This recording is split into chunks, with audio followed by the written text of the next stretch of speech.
হ্যাঁ everyone, good morning. তো দেখো, সকালে কাজ টাজ করে আমি আগে পুজো দিয়ে নিলাম। তো সকাল দিয়ে আর কোনো ক্লিপ নিতে পারিনি।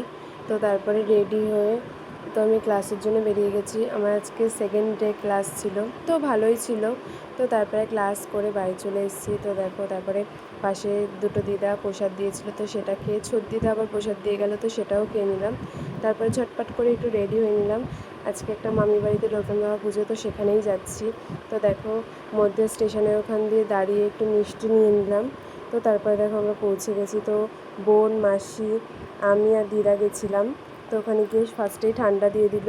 তো তারপরে ঘরের মধ্যে ঢুকে তো ঠাকুরকে একটু প্রণাম করে নিয়ে প্রসাদ খেয়ে নিলাম। তো তারপরে খেতে বসে গেছি। প্রথমে দিল পাতা আর জলের বোতল, তারপরে দিয়েছিল ভোগ প্রসাদ, খিচুড়ি আর হচ্ছে ওই ঘ্যাটের মতন কোনো একটা তরকারি, তারপরে পোলাও, আলুর দম, চাটনি, পাঁপড়, পায়েস আর রসগোল্লা, আর লাস্টে আইসক্রিম দিয়েছিলো। তো কিছুক্ষণ থেকে ওখান দিয়ে তারপর আবার বাড়ি ফিরে এসেছি।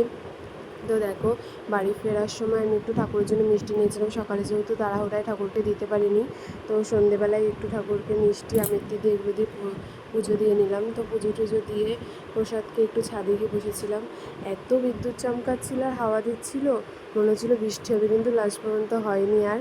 তো ঠান্ডা ঠান্ডা হাওয়া দিচ্ছিলো। তারপরে দেখো, মামা অফিসে থাকতে আমাদের ফটো পাঠিয়েছিল KFC চিকেন খাচ্ছে। তো আমরা বললাম একাই খাচ্ছিস, তারপর দেখি রাত্রিবেলাও নিয়ে চলে এসছে।